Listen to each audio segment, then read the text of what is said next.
ma Bible me dit que la parole est une épée. Quand elle pénètre, elle partage l'âme et l'esprit, attriste l'homme et produit la repentance. Et comme une épée, elle le fait aussi couler.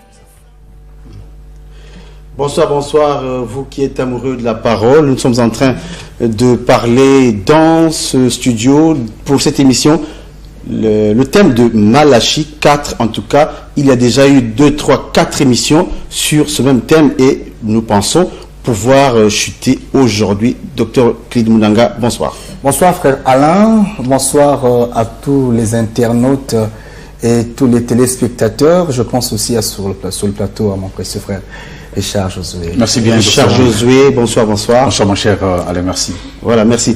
Alors, fidèles téléspectateurs, je disais que nous sommes en train de parler de Malachie 4 particulièrement et nous sommes en train de chuter, en tout cas pour aujourd'hui. Docteur, la dernière fois vous avez fait un balayage, permettez l'expression, sur cet aspect de Malachie 4, mais nous voulons aujourd'hui épingler le pays qui serait ou qui pourrait être frappé d'interdit. On va parcourir la dernière partie de ce texte de Malachie 4. Je vous en prie.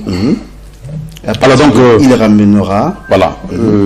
Est-ce que je lis tout le chapitre 4? C'est vers la chute. Le tout 5 à 6, je pense. Sinon, je peux commencer par 4. Souvenez-vous de la loi de Moïse, mon serviteur auquel j'ai prescrit honorable pour tout Israël, des préceptes et des ordonnances. Voici, je vous enverrai Élie, le prophète, avant que le jour de l'Éternel n'arrive. Ce jour grand et redoutable. Il ramènera le cœur des pères à leurs enfants et le cœur des enfants à leurs pères, de peur que je ne vienne frapper le pays d'interdit. Voilà. De peur que je ne vienne frapper le pays d'interdit. Nous aimerions comprendre cette dernière partie, Dr. Clyde Moundanga, c'est à vous. Parce que ça reste complexe. Hein? C'est quel est le pays qu'on va frapper, c'est à quel moment, comment ça doit se passer. Bon, déjà, c'est quoi le pays d'interdit ou d'interdit? Enfin, la Bible précise, de peur que je ne vienne frapper le pays d'interdit. Ok. C'est quoi le pays d'interdit? Dans les Écritures, lorsqu'on parle d'une interdiction, de quelque chose d'interdit, il y a celui qui interdit et celui à qui la chose est interdite. Et ce qui est interdit est la propriété de celui qui l'a interdit. L'arbre de la connaissance du bien et du mal, vous connaissez l'histoire, était planté par Dieu. Dieu en était le propriétaire. C'est lui qui demande donc à Israël, à Adam, de ne pas toucher. Donc l'arbre était de l'interdit. Le sabbat, c'était le repos du Seigneur. Il était interdit de toucher, de briser le sabbat. Il fallait donc l'observer simplement et pleinement. Le fait de toucher au sabbat, c'était briser, toucher à l'interdit. Mais vous comprenez que le sabbat qui est interdit, c'est la propriété de l'Éternel. Et lorsque l'Éternel interdisait quelque chose ou vouait la chose à l'interdit, en fait, l'Éternel empêchait à ce que toute autre personne ait accès à la chose, parce que lui-même devait être propriétaire ou seul détenteur de la jouissance de cette chose, dans cet élément-là. On peut commencer à citer la dîme, par exemple, dans l'Ancienne Alliance. Vous savez que c'était de l'interdit. Il ne fallait pas toucher à ça. C'était la propriété de Dieu, que Dieu avait assigné ou encore réservé aux sacrificateurs, fils d'Aaron. Ceux qui travaillaient dans le temple. Aux Lévites. Donc, quiconque n'était pas lévite n'avait pas accès à cette portion. Donc, la chose était interdite à tout le monde, mais le propriétaire donc l'avait donné à Israël, je veux dire au fils de Lévi.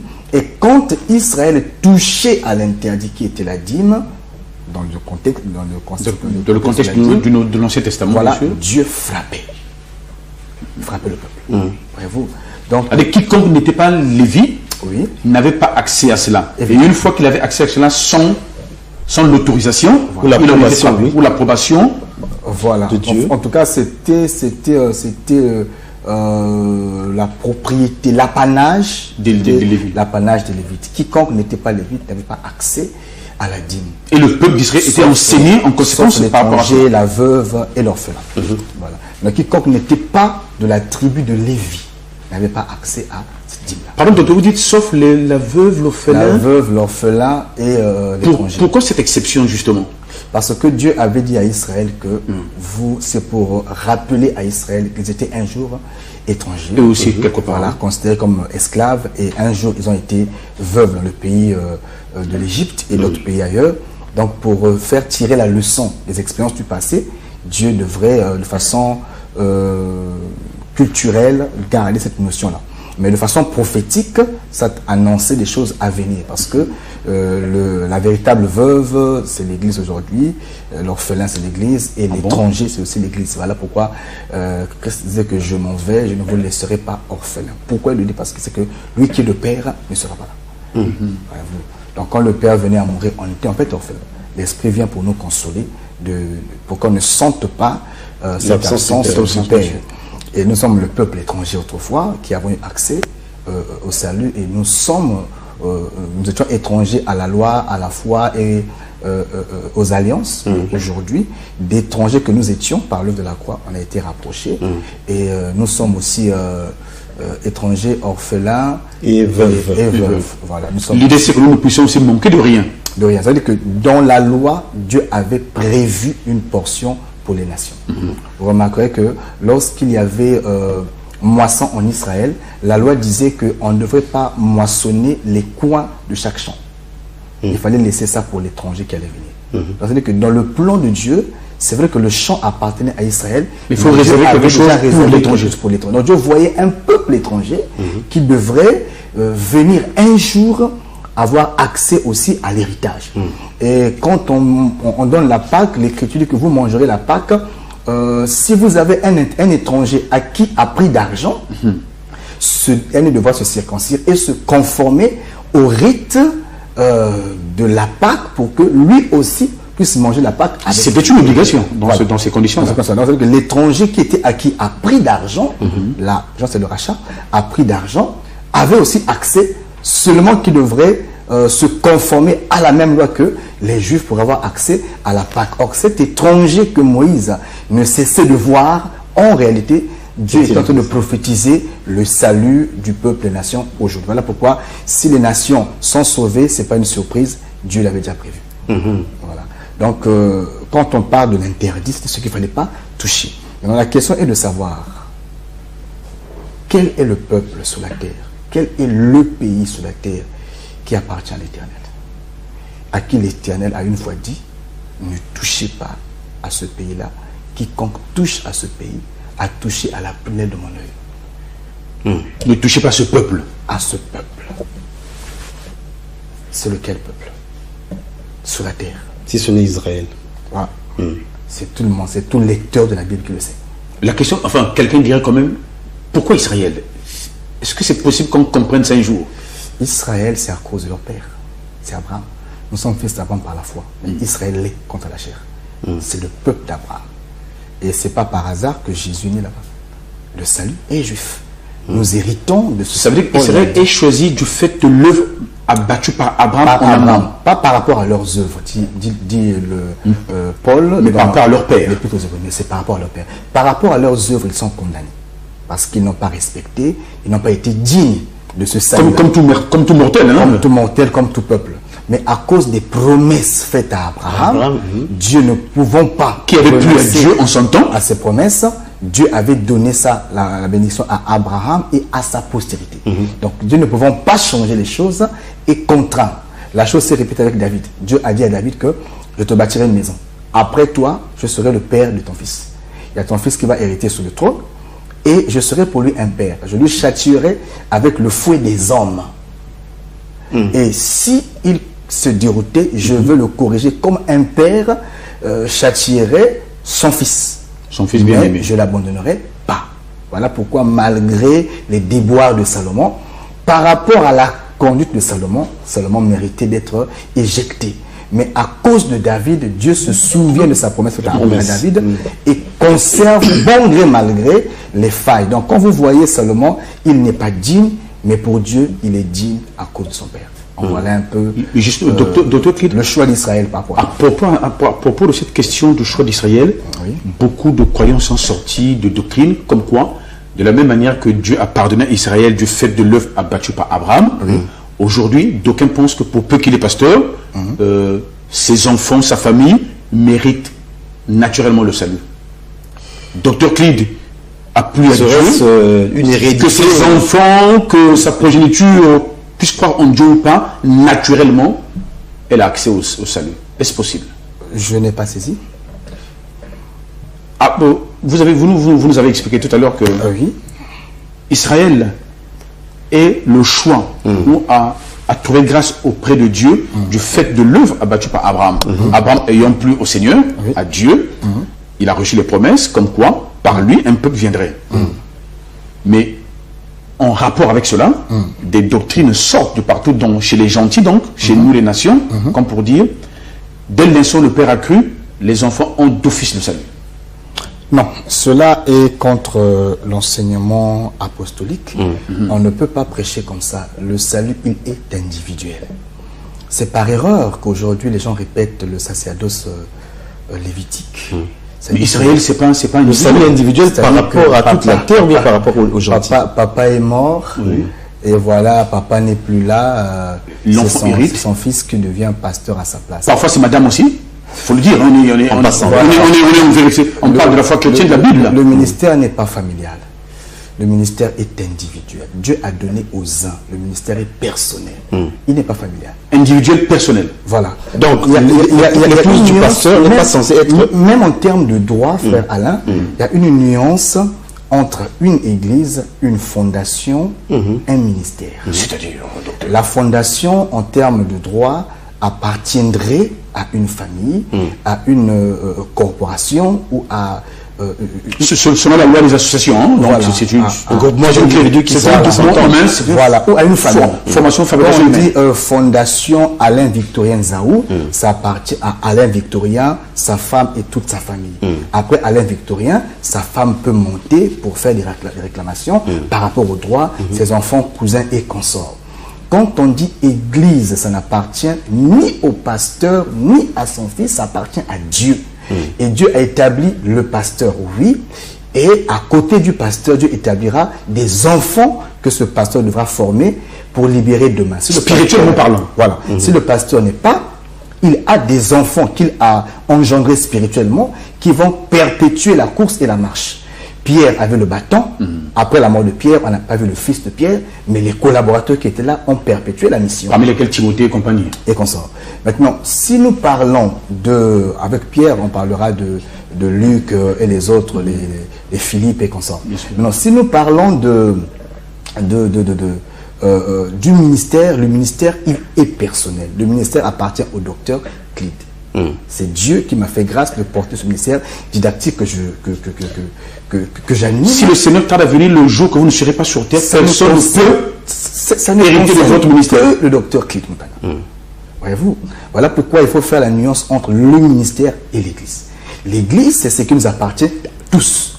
Le ministère appartient au docteur Clid Munganga. Donc, ne faites pas la guerre. Si vous voyez un ministère, le ministère, comme on dit par exemple aujourd'hui, ce sont les Américains qui ont beaucoup développé ce concept, où on peut dire Richard Josué's Ministry. C'est-à-dire que le ministère de Richard Josué, ça l'appartient lui. Le jour où il n'est plus là, ses enfants peuvent aussi avoir des réclamations parce que ça a appartenu à leur père. Évidemment. Donc de l'éternel, ça devient compliqué. Évidemment.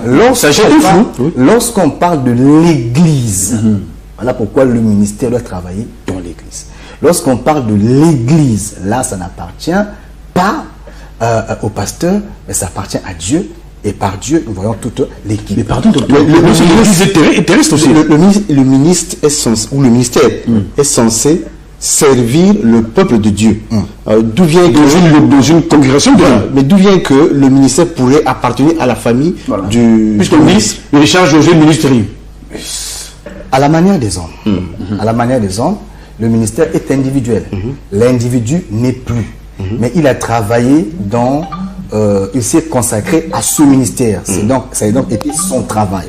Et étant son travail, il s'est investi toute la vie dans ce travail. Voyez-vous, il n'est plus là, mais il a des enfants qui ne vont pas traîner dans la rue. Il a une femme qu'il a laissée, il a une veuve. Là, le ministère l'engage lui, mais l'Église engage la communauté. C'est nuancé. Voilà pourquoi. C'est compliqué, c'est flou. Quand le peuple va appartenir, se faire membre, ils doivent vérifier. Vous êtes membre du ministère de votre pasteur ou membre de l'Église? Mais docteur, les chrétiens ne savent pas ça, justement. Quand nous allons dans les églises, on me dit, allez prier à l'église des saints du docteur Clyde. Mais j'arrive, je prie comme tout le monde. Malheureusement. Je finis, je suis rentré. Si c'est à l'église des saints, ça n'appartient pas au docteur Clyde. Le docteur Clyde a des enfants qui l'encadrent. Des enfants de la foi. Dans la foi. Et s'il n'est pas là, d'ailleurs, quand je suis en déplacement, ils font le travail. Ça ne m'engage pas moi, je les forme, Dieu peut m'emmener aussi ailleurs, mais l'Église va continuer. Cependant, si Dieu m'emmène à Vindoulou, le ministère va. C'est moi le ministère. C'est-à-dire que le ministère agit avec moi, il va à Vindoulou. Si Dieu m'emmène dans une autre contrée, le ministère que Dieu a planté dans son serviteur, ce qui voyage avec lui. Voyez-vous. Par contre, les fils que vous avez engendrés ont aussi le ministère. Voilà, les fils que j'ai engendrés, on le rappelle dans l'Assemblée. En fonction de le rappel. Voilà, dans l'Assemblée. Et si sous le docteur Clyde, parce que le ministère doit engendrer, hein, parce que Judas est avec Ephraïm toujours, c'est important, parce que Judas doit faire la tribu avec Ephraïm. C'est très important, parce que Ephraïm veut dire fécondité. Donc multiplication. Voilà, donc un ministère. Croissance. Un ministère doit croître, un ministère doit engendrer. Un ministre qui n'engendre pas, on se demande si c'est un Judas qui a Ephraïm. D'ailleurs, on dit même dans le monde, on dit le leader doit enfanter d'autres leaders. Voilà, il n'y a pas there is no success without follower. C'est-à-dire qu'il n'y a pas de succès sans successeur. Mais non, disons pardon, docteur, un dernier élément sur cet aspect, c'est très important, je présume. Dans le même filon, le pasteur a un déplacement. Oui. Il confie la charge des activités de l'église à sa femme pendant 2 semaines, 1 semaine, le temps de son déplacement. Est-ce que c'est scripturaire? Comment? Le pasteur est le pasteur se déplace, oui. Et il lègue la gestion de l'église à madame, son épouse, à sa femme. Est-ce que c'est scripturaire? J'aurais voulu qu'on revienne d'abord dans le sujet parce que ça va nous écarter du sujet. Mais c'est important. C'est important, c'est parce que vous avez ouvert la brèche sur justement l'appartenance d'Israël en tant que peuple choisi de Dieu. Vous notez que ça corrobore la foi qu'il a nôtre aujourd'hui. Je la comprends parfaitement, supporter moi que le pays de l'interdit n'est même pas encore touché. Mais juste un élément où on va montrer ça. On peut y revenir tout à l'heure. D'accord. Quand nous parlons du pays de l'interdit, le pays de l'interdit, c'est donc ce pays qui appartient à Dieu. Et le pays sur lequel Dieu avait mis l'interdiction, c'est la nation d'Israël. Donc quand on parle du pays de l'interdit, en réalité, on parle de la nation d'Israël. Permettez, docteur, la compréhension même de cette phrase. Frapper le pays d'interdit. Donc frapper d'interdit le pays. Parce qu'il dit, il ramènera le cœur des pères à leurs enfants et le cœur des enfants à leurs pères, de peur que je lis pour Dieu donc, de peur que je ne vienne frapper le pays d'interdit. C'est comme si je viendrais frapper le pays de malédiction. Voilà. C'est comme ça que nous comprenons saisir. Les deux sens s'appliquent. Quand vous lisez la version Darby, elle dit la chose parfaitement telle que vous la relevez. La version Darby que j'ai en face parle, je viendrai frapper le pays de malédiction. Ah d'accord. Évidemment, clarifier la question, quoi. Voilà. Dans cet angle-là, le pays que Dieu doit venir frapper de malédiction, c'est le pays dans lequel les deux ont travaillé pour éviter que vienne la malédiction. D'accord. Là, c'est limpide. Là, on respire. Voilà. Donc, c'est dans ce pays-là que les deux ont donc exercé. Et ce pays, nous le connaissons, c'est le pays d'Israël. Maintenant, nous disons ceci pour essayer de revenir sur tout ce qui a été dit. Ensuite, on pourra traiter ces questions qui sont subsidiaires de monter. Nous demandons et qui sont en fonction du sujet. Hein? Évidemment, nous demandons à tous ceux qui sont connectés sur Internet. Nous sommes en direct sur notre page Facebook. Ils peuvent envoyer des messages, ils peuvent poser des questions. Nous allons recevoir et puis on va recevoir leurs questions. La page, c'est Église le Rassemblement des Saints. Et le même message, je pense, est retransmis sur mon compte, Clyde Mundang, là-bas aussi, vous pouvez poser vos questions en direct, on pourra les répondre si on a encore le temps. Et aussi, quand vous parcourez la page Facebook de l'Église, Église le Rassemblement des Saints, nous nous sommes attelés à répondre aux questions le jeudi. On avait une émission spéciale depuis l'église, en direct, en ligne. Sur Facebook. Et là, nous avons répondu à toutes les questions relatives au sujet que nous avions eu à collecter pendant les émissions précédentes. C'est durant tout le mois de juillet d'ailleurs. Hein. Voilà. Donc, tous ceux peut-être qui avaient posé des questions et qui n'ont pas trouvé leur réponse, allez là-bas, vous aurez sur la page, vérifiez. Il y a beaucoup d'éléments, mais fouillez sur l'élément du jeudi passé. Vous aurez cette émission faite, produite sur place à l'église, où nous avons été en direct. Et ce jeudi donc, qui vient, nous serons encore en direct sur la page de l'église, le Rassemblement des Saints, pour continuer à répondre aux interrogations et rapporter suggestions des éléments qu'on ne pourra pas... Et rattraper les dernières questions certainement qui n'ont pas trouvé réponse jusqu'ici. Poser toutes vos questions, celles qu'on peut répondre, on les reprendra ici, et celles que nous ne pourrons pas répondre faute de temps, nous reprendrons à elles le jeudi. Et c'est aussi l'occasion de dire que les numéros de téléphone du docteur Pile restent ouverts, même au-delà de cette thématique. Évidemment. Ils ont la liberté de consulter le docteur, même comme on dit, en off, pour creuser davantage. Évidemment. Merci pour la précision. Alors, nous étions en train de parler sur le pays frappé. Donc, nous étions donc sur le verset 6 du chapitre 4 de Malachie. Voilà. Il ramènera le cœur des pères à leurs enfants et le cœur des enfants à leurs pères, de peur que je ne vienne frapper le pays d'interdit, de malédiction. Quand vous lisez Malachie chapitre 4, vous allez voir que cette sentence, le matin, c'est pendant le temps du jugement, on l'avait dit, pendant les premières émissions, le seul pays qui ne sera pas dompté par la bête restera Israël. Le seul pays que la bête ne domptera pas. Il y aura un moment, ne dominera pas. Il y aura un moment, parce que les deux oins serviront de muraille pour protéger de par leur présence et leurs actions. Parce qu'un prophète est une muraille d'après Jésus chapitre 1. Je t'établis comme une muraille forte. Alors, lorsque les prophètes vont travailler pour préserver Israël, 3 ans et demi après, donc un temps, des temps et la moitié d'un temps après, avant, ils vont avoir le pouvoir de résister à la bête. Après, Dieu donnera à la bête le pouvoir de leur vaincre. Voilà pourquoi nous disons que dans la vie d'un enfant de Dieu, jamais diable ne peut avoir l'autorité si Dieu lui-même ne le lui a pas accordé. Alors, lorsque cela se passera, la bête aura le pouvoir sur les deux prophètes. Il va les tuer. En les tuant, la muraille va tomber. Il entre.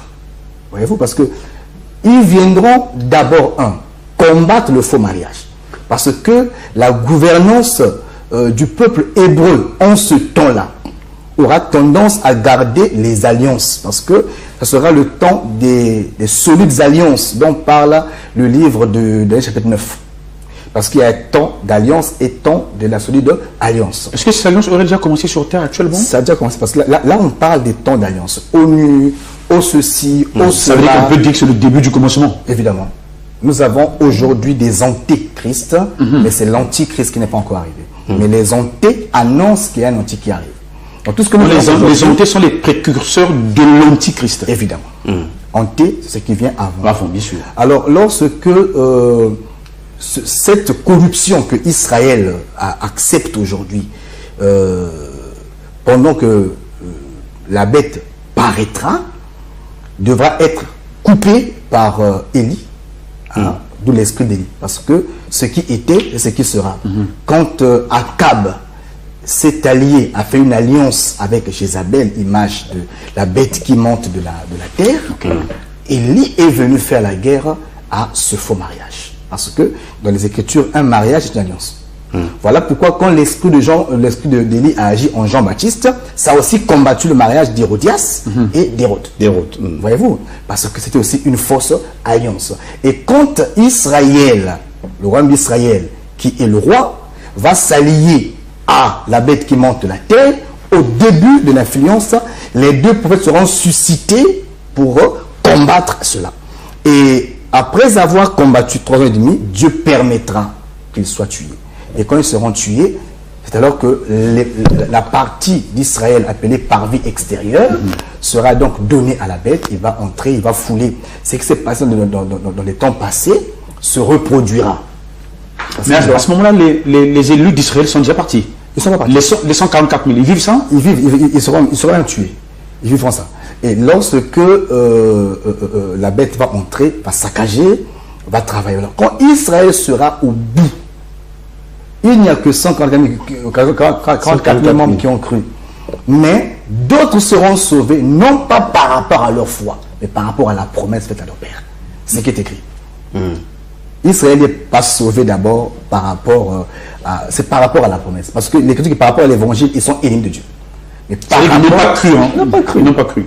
Donc il y aura par rapport à la promesse faite à leur père. Si même aujourd'hui la nation existe, c'est à cause des promesses, c'est pas à cause de la promesse. C'est vrai, docteur Pli, si on a bien saisi, comme vous voulez le dire certainement de frère Alain, les 144 000 sont ceux qui vont croire au message des deux rois. au message des deux rois. Ajouté à cela, il y a d'autres qui seront sauvés de par la promesse faite en amont à Israël. Évidemment, quand ils seront au bout, c'est là où ils se rendront compte qu'ils n'ont plus un autre sauveur, un autre Seigneur que celui qu'ils ont crucifié.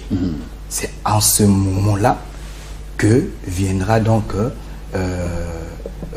le Seigneur, le Shiloh, le Shiloh, le lion de la tribu de Juda, pour venir expier le péché. Et l'expiation du péché est faite par les deux rois. Il viendra pour mettre fin au règne de la bête et du faux prophète. Et c'est en ce temps-là qu'on parle de la guerre de l'Armageddon. Israël sera faible. Quand Israël est faible, c'est là où le Shiloh viendra pour rétablir le royaume d'Israël. Parce que Israël n'est pas un État, c'est un royaume. C'est en ce temps-là que le royaume sera. Aujourd'hui, Israël est un État. Fonctionne comme tous les autres États du monde. Mais en ce jour-là, Israël redeviendra ce grand Israël, peuple de Dieu, peuple de David, qui va donc vaincre la bête et en mettra et la bête et le faux prophète en prison pour 1000 ans pour que le peuple donc vive le millénium, partant d'Israël, trône de ce millénium jusqu'à tous ceux qui vivront à la grâce du Seigneur en ce temps-là. Donc voilà un peu de façon ramassée ce qu'on peut retenir quant à la prophétie. Il y a des détails, mais la télé c'est le temps. On donne un peu la... En passant, docteur, pendant le millénium, la place de l'Église, l'épouse, toujours au palais? Ce sera un tout grand sujet que je ne veux pas reprendre par oui ou par non. C'est un sujet à débat. Donc il faudrait rassembler les éléments pour convaincre. Je suis docteur, je ne peux pas dire les choses de façon gratuite. Je pense que nous pourrons revenir pour expliquer de façon étayée cette position-là.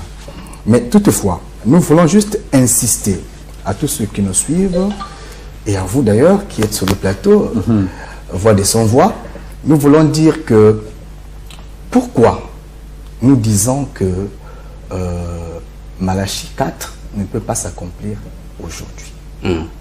Ce qui était, c'est ce qui sera.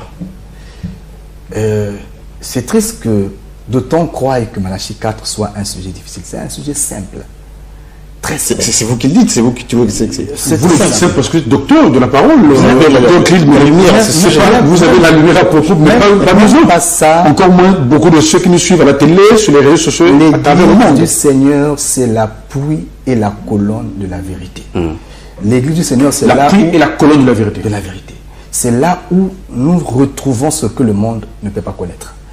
L'église, si seulement elle est église, on a vu du temps de Paul, comment ce précieux serviteur de Dieu a renversé même les philosophes. Nous avons une connaissance qu'on ne peut pas apprendre à l'école, que Dieu seul révèle.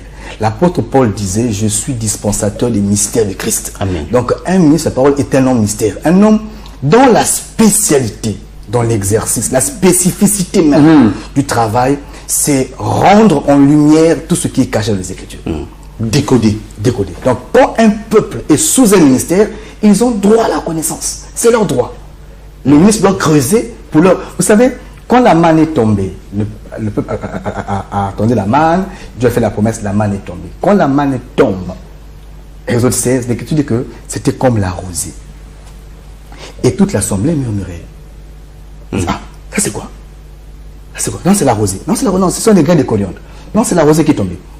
Ils ne comprenaient pas. Chacun y allait de son interprétation, quoi. Voilà, ne comprenons pas ce qui était en train de se passer.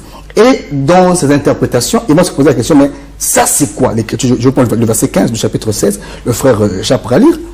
Exode chapitre 16. Exode chapitre 16. Verset 14 à 15. Exode chapitre 16. Hein? 14 à 15. 14 à 15. 14 à 15. Oui. Voilà, je suis à la page. 14 à 15. Quand cette rosée fut dissipée, il y avait à la surface du désert quelque chose de menu comme des grains. Quelque chose de menu comme la gelée blanche sur la terre. Ah. Les enfants d'Israël regardèrent et ils se dirent l'un à l'autre. Qu'est-ce que cela? Car ils ne savaient pas ce que c'était. Moïse leur dit, c'est le pain que l'Éternel vous donne pour nourriture. Ok. Qu'est-ce que cela? Est-ce ceci? Est-ce cela? Ils ne comprenaient pas ce que c'était et ce que la chose voulait dire. Mais Moïse, on avait la révélation. Voilà, c'est le ministre de Dieu qui doit ôter l'ignorance. Amen. Parce que ce qui est tombé, c'est la parole. La manne, c'est la parole, n'est-ce pas? Hein, c'est le pain du ciel, c'est la parole. Et donc, ça, ce sont les écritures dans la Bible. Le peuple peut lire, ne pas comprendre de quoi il s'agit, mais quand Moïse prend les textes, il doit en avoir et en donner la précision des éléments. Il y en a qui vous suivent à la télé qui vont se dire, voilà, le docteur qui se passe maintenant pour Moïse. Mais je suis ministre de la parole. Moïse est ministre. Alors, docteur, vous avez dit que Malachie 4, c'est aussi simple que les autres écritures de la Bible. Pardon. Mais sans vous jeter les fleurs, comment on peut comprendre que sur la place même de Pointe-Noire, de là où nous diffusons cette émission en direct, qu'il n'y ait jamais eu un ministre de l'Évangile qui vienne justement pour décoder cette dimension au cours de 4-5 émissions que nous avons eues sur cette thématique de Malachie 4, au point que justement, le message dit de Branham a pris de l'ampleur, pas seulement aux États-Unis d'Amérique, pas seulement dans le monde, mais aussi ici au Congo. Moi-même, personnellement, du haut de mes 20 ans de pratique journalistique, jamais je n'ai vu un pasteur qui ne sort pas du message de Branham être en capacité de contredire William Marion Branham. Je pense que vous le dire, où étaient les docteurs Kidd et compagnie? Où étiez-vous? Supportez ma modestie. Avant que je ne passe à la télé, je l'enseignais déjà. Mais je n'avais pas encore l'occasion de passer pour que l'on me découvre. Vous suivez comment les pasteurs qui passaient avec nous dans les médias, sur les médias, sur les différentes plateformes? J'étais en dehors du pays. Ah d'accord. Mais est-il est qu'il y a des serviteurs aussi qui défendent la parole comme je la défends, mais qui n'ont peut-être pas l'opportunité. Ah, ils n'ont pas eu l'occasion peut-être de passer sur les antennes. Mais je pense que je ne pourrais pas avoir la prétention d'Élie pour dire que je suis resté seul. Non. Il y a des serviteurs quelque part qui c'est bien réservé. C'est bien réservé. Il faut être en conformité avec la Bible. Mais il faut reconnaître qu'ils sont peu. Ils sont peu.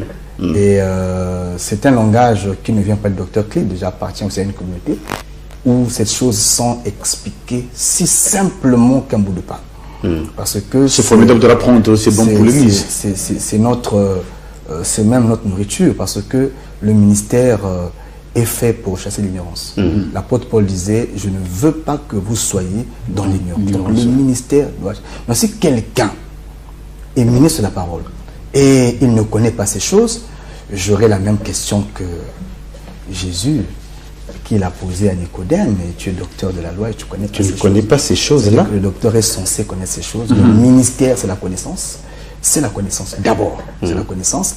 Parce que si le ministre ne connaît pas, vous voyez que c'est grave. C'est la perdition pour le peuple. C'est la perdition pure et simple. C'est avoir un enseignant à l'université qui ne sait pas ce qu'il dit. C'est une génération, c'est un pays qui va... Et toi sacrifier. Voilà, sacrifier. À volo. Disons, pourquoi je dis que c'est simple? Je vais expliquer ça en deux, parce que le Seigneur l'a dit, l'a répété à plusieurs dans les Écritures. Un jour, dans le livre de Marc, chapitre 13, verset, je pense, 35, on va poser la question à Jésus. Et Jésus va expliquer que la nuit avait 4 veilles. Est-ce que c'est là où nous sommes? Marc. Marc, oui. Marc chapitre 13. Hein? Il y avait, avec l'heure qui va, gardez l'écriture, j'explique simplement. Il n'y a pas de souci. Donc, Jésus dit que dans la nuit, il y a 4 veilles. Il y a le soir, le milieu de la nuit, et le chant du coq, et l'aurore, ou encore le matin. Dans cette version. Les 4 veilles, c'est la manière dont les Juifs calculaient la nuit. Nous, on dit 1 heure, 2 heures, 3 heures, mais chez les Juifs et dans les Écritures, 1 heure du matin n'existe pas. Dans les Écritures, quand il y a la première heure du jour, qui est l'équivalence de 6 heures dans notre horloge. Et il y a le premier cadran, parce qu'il y en a 4, ou encore la première veille. Il y a 3 cadrans pour les Romains et 4 veilles pour les Hébreux. Pour les Hébreux.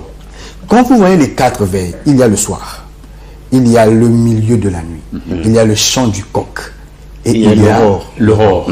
C'est quoi le soir? Le soir, c'est le sommeil ou la mort du soleil. Et quand le Seigneur expire à la croix, l'Écriture dit qu'il y avait les ténèbres sur toute l'étendue de la terre. Ça veut dire que le soleil de la terre, le soleil de justice venait de s'éteindre. Pour qu'il y ait obscurité à ce moment-là. Évidemment, le temps du soir a commencé. Voilà pourquoi Jésus travaille vers le soir. Parce que le soir, c'est quand lui va dormir. Voilà pourquoi la voie qui parcourait le jardin d'Éden parcourait vers le soir. Pas le soir, mais vers le temps du soir. Or que la voie qui parcourait le jardin, c'était le frère Jean-Baptiste. Voyez-vous? La voie de celui qui est dans le désert. C'est lui qui parcourait en Éden, de façon politique parlant. Donc c'était vers le soir. Pourquoi? Parce que le soir doit prendre effet lorsque le soleil s'éteindra. Christ meurt, nous entrons dans le temps du soir. L'alliance donc commence par là. Et au milieu de la nuit, il y a ce que nous appelons un temps prophétique important. C'est lequel? C'est l'enlèvement de l'Église. Voilà pourquoi les 10 vierges entrent dans la salle des noces au milieu de la nuit. Les 10 vierges ont commencé la marche depuis le soir, ont marché, attendant l'époux, et au milieu de la nuit, c'est là où les 10 vierges entrent. Vous serez aussi d'accord que c'était au milieu de la nuit que l'ange était passé pour frapper tous les premiers-nés dans le pays de l'Égypte pour que le peuple soit relâché et commence le départ. Or, ce départ-là, c'est l'enlèvement. Toujours au milieu. Donc, c'était prophétique depuis l'époque de Moïse. Ce qui était, c'est ce qui sera. Il n'y a rien de nouveau sous le soleil. Tout avait été scellé. Alors, c'était au milieu de la nuit. C'est le temps donc de l'Église. Alors, après le milieu de la nuit, nous avons le chant du coq. Donc, le coq ne peut pas coquer avant le milieu de la nuit. Ça ne marche pas. Voyez-vous? Il faut d'abord qu'il ait d'abord au milieu de la nuit. Maintenant, ça rentre. Après, nous passons à la 3e veille, qui est le chant du coq. C'est quoi le chant du coq? Jésus l'a prêché. Lorsqu'ils étaient sur la montagne des Oliviers, il dit que je serai pour vous un scandale. Pierre dit jamais. Pas pour moi. Pour les autres, oui. Pour Jacques et Jean. Moi, jamais. Je sais que il était zélé, hein? Il dit, avant que le coq ne chante 2 fois, tu m'auras renié 3 fois. L'Écriture m'enseigne qu'il y avait 2 chants de coq. Très important. Les 2 chants de coq ici, mais c'est Élie et Moïse. Il y avait 2 chants de coq. Et les 2 coqs sont 2 prophètes. Parce qu'un coq, c'est un prophète qui doit coquer pour réveiller le peuple. Donc il doit crier. Voilà.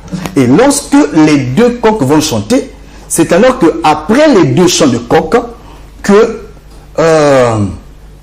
Pierre, après avoir régné pour la 3e fois, quand vous lisez ça dans Luc, l'Écriture dit que Jésus marchait au second chant du coq, 3e reniement de Pierre. L'Écriture dit que Jésus qui marchait se retourna, regarda Pierre. Et quand Pierre regarda Jésus, il pleura. Il s'est rendu compte que la prophétie venait s'accomplir. C'est un mouvement prophétique. Non seulement ça, nous parlons de la prophétie.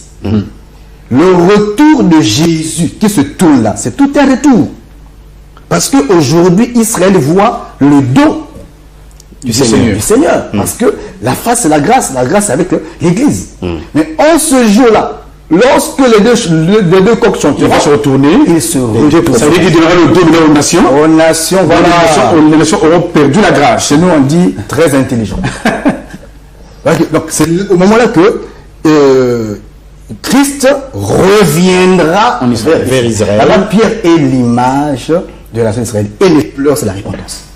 D'Israël. Et ce n'est qu'en ces moments-là que se passera la bataille d'Armageddon pour que le matin vienne, là où maintenant le jugement doit s'accomplir pour les impies et Israël doit être préservé parce qu'ils auront cru au message de 2 ou 1. Je répète ça encore. Lorsque vous parcourez les textes, Nombre, Lévitique chapitre 23, l'Éternel a donné à Israël 7 fêtes. outre le sabbat, il donne la première fête, c'est la Pâque. Après la Pâque, nous avons la fête des pains sans levain. Après, nous avons la fête de moisson, mais en 2 temps. Et d'abord les prémices et la grande moisson. Après, nous avons la fête de trompette.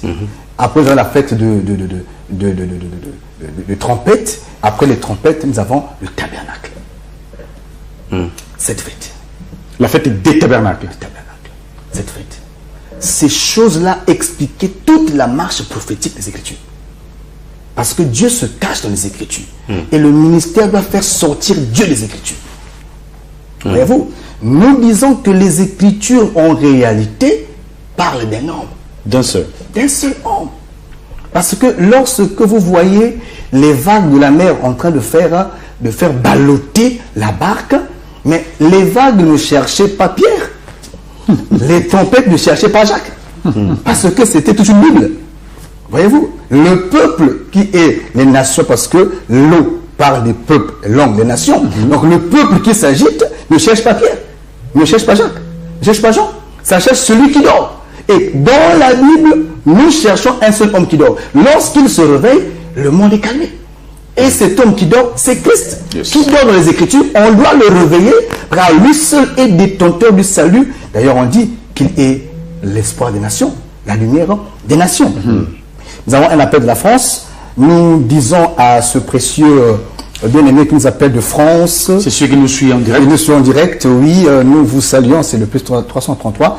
Mais plus, je vais dire, supportez-nous, nous chutons qu'on puisse la penser. Et nous recevrons vos appels hors antenne. Sinon, ils peuvent vous laisser un message par écrit. Un message par écrit. Voilà, je vois les messages là. Mais tout à l'heure, nous reviendrons avec vous. Donc, les 7 fêtes dont je disais cachent le conseil de Dieu, frère Alain. Parce que Dieu a tout mis par écrit. Conseil et réflexion. Donc, le conseil de Dieu, c'est l'écriture. Voyez-vous? La réflexion même de Dieu, c'est l'écriture. Celui qui découvre et comprend l'écriture a compris la réflexion de Dieu. Tout y est. Alors, quand on parle de la Pâque, l'agneau immolé, 1 Corinthiens chapitre 5 verset 7, Christ, notre Pâque, a été immolé. Ça parle de l'œuvre de la croix. Parce que la foi, le salut commence là. Tant qu'il n'y a pas l'œuvre de la croix, le peuple ne sortira pas. La marche commence quand l'agneau est immolé. Et lorsque Christ meurt à la croix, c'est ça la Pâque. Après la Pâque, nous avons la fête des pains sans levain. Ça fait 7 jours. C'est la marche de l'Église. Quand l'Église aura accompli la marche, waouh, l'appel de France insiste, on n'est pas préparé ce soir à répondre de France, mais tout à l'heure, je pense que nous reviendrons vers vous. Donc, l'Écriture me dit que il y a eu, écrivez plutôt, écrivez, je pense qu'ils nous suivent, parce que l'appel est en appel normal, et donc je pense depuis Canal. Et écrivez plutôt au numéro qui s'affiche au bas de vos postes pour que nous puissions répondre, car l'heure qui nous reste est vraiment très importante. Surtout s'ils ont une question en rapport avec le thème, voilà. Ils peuvent envoyer le message par écrit. Voilà, en tout cas, merci de votre réaction et passez par le message. Donc, après la fête des pains sans levain, qui est la marche de l'Église, lorsque l'Église aurait atteint la stature parfaite, nous passons à la moisson. Or, la moisson, c'est le salut. Donc, la moisson se passe en 2 temps. Il y a les prémices et la grande moisson. De façon prophétique, je peux aussi être dans la relation, mais de façon prophétique, nous disons que la moisson, qui est prémisse d'abord, c'est ça, ceux de vivants ne précéderont pas. Encore un appel du Gabon. Oh là là, je ne sais pas si on va le prendre. Il faut les SMS plutôt. Encore un appel du Gabon. Avec la promesse qu'ils pourront réagir le jeudi sur Facebook, en conformité avec le programme qui a été donné tout à l'heure. Oui, en tout cas, mon précieux frère du Gabon, je sais que tu nous suis en direct par Canal. Nous bénissons votre réaction, mais vu le temps qui nous reste, on ne pourra pas répondre. Sinon, il faut écouter et vous répondre. On ne finira pas. Mais écrivez pour qu'on collecte vos SMS. Et il y a séance spéciale questions et réponses ce jeudi. Il y a aussi un appel sur place. Faites autant, je vous en prie. Donc, l'Écriture dit que après les 2 moissons, parce que la première moisson, c'est ça, les prémices. Or, l'Écriture dit que ceux des vivants ne précéderont pas les morts. Voyez-vous? Donc, les premiers à donc, les morts ressusciteront premièrement. Les prémices. Parce que premièrement, c'est prémices. Donc, il y a d'abord les morts en Christ qui doivent être pris comme prémices. Bien sûr. Et ceux des vivants, dans la grande moisson, quand eux, ils partent alors nous tombons dans la fête des trompettes. Or que les trompettes, c'est ça, les prophètes qui doivent annoncer le rassemblement. Voyez-vous? Parce que le rassemblement se faisait par les sons de la trompette. Lorsque les 2 trompettes seront sonnées, alors Israël se rassemble. Pourquoi? Pour la fête du tabernacle. Or que la fête du tabernacle, c'est ça le millénium. Le millénium. Voilà. Donc c'est pour dire que toutes ces choses ont été expliquées. Je ne parle que d'eux, il y a beaucoup d'ombres dans les Écritures qui expliquent que on ne peut pas avoir chant du coq avant minuit. Eux-mêmes disent, certains des prédicateurs qui abordent ce sujet, disent que leurs prophètes, ou les prophètes qui eux croient avoir la vérité, sont qui croient comme étant prophètes majeurs ou des nations. Je ne sais pas. Ils disent que ces prophètes-là sont pour eux la voix de minuit. Que la voix de minuit qui crie pour que l'épouse puisse entrer, c'est leur prophète. Mais comment votre prophète est à la fois la voix de minuit, C'est beaucoup de contradictions quand même. à la fois Malachie 4? Vous voyez que c'est... On dit des choses Et leur qu'on ne contraire. maîtrise pas. On dit à la fois une chose Et son contraire. Il y a une nuance. Je reconnais quelques pensées, quelques belles pensées dans leur raisonnement, mais il y a une nuance entre la révélation et la prophétie. La prophétie doit entrer dans le temps et respecter la chronologie des événements. C'est-à-dire que la prophétie est temporelle, est calée au temps, disposée selon le temps. Ça s'accomplit dans l'espace et dans le temps. Tu ne peux pas dire que... Moi, je peux dire aujourd'hui que l'enlèvement a déjà eu lieu. Quand je parle de la révélation. Paul est enlevé. Et l'Écriture dit que nos vies sont cachées en Christ, Christ en Dieu, dans les lieux célestes. Mais si nos vies sont cachées en Dieu, dans les lieux célestes, on est enlevé. Voilà. Bien sûr. J'explique ça dans la révélation. Mais quant à la prophétie, Dans la révélation, le Fils est déjà dans l'enlèvement avant de comme on dit, le déjà là n'est pas encore. voilà. Donc, je vois la chose dans une dimension spirituelle, mais elle n'est pas encore concrète et manifeste. Maintenant, la prophétie voudrait traiter le manifeste, le concret. Voyez-vous? Ça doit se passer tel quel. Tel qu'elle est. Maintenant, quand on parle de la prophétie, dire qu'il y a déjà eu enlèvement, mais c'est un blasphème. Parce que là, ça ne respecte pas le temps. Évidemment.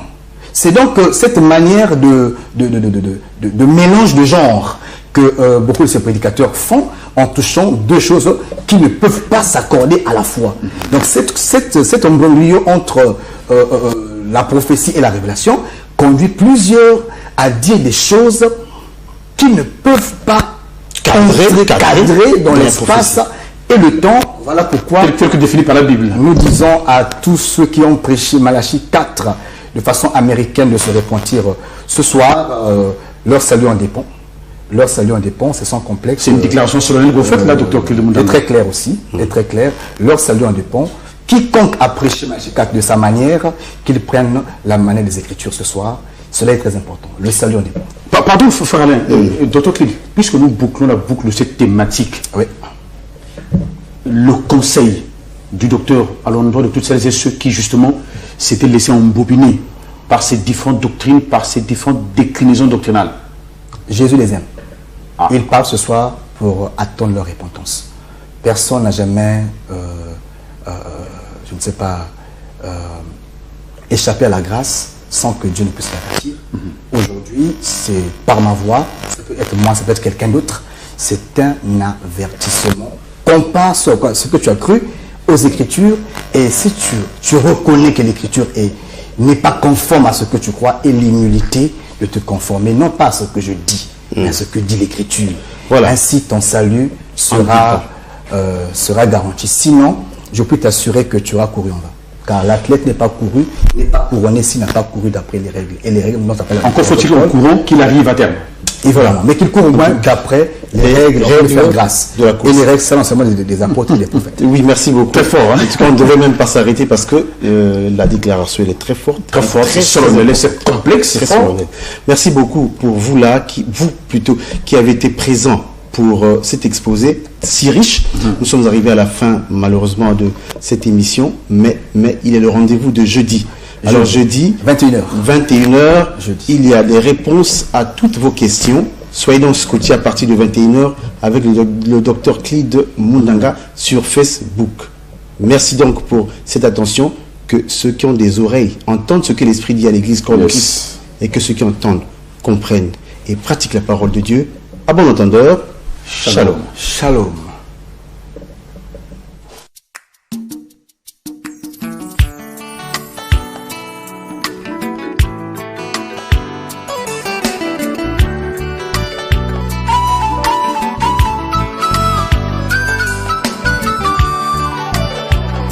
Ma Bible me dit que la parole est une épée.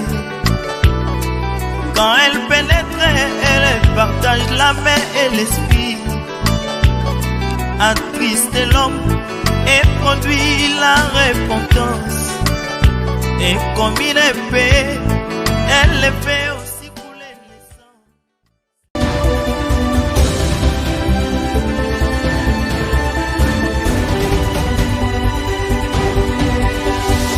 MCR TV, notre partenaire média.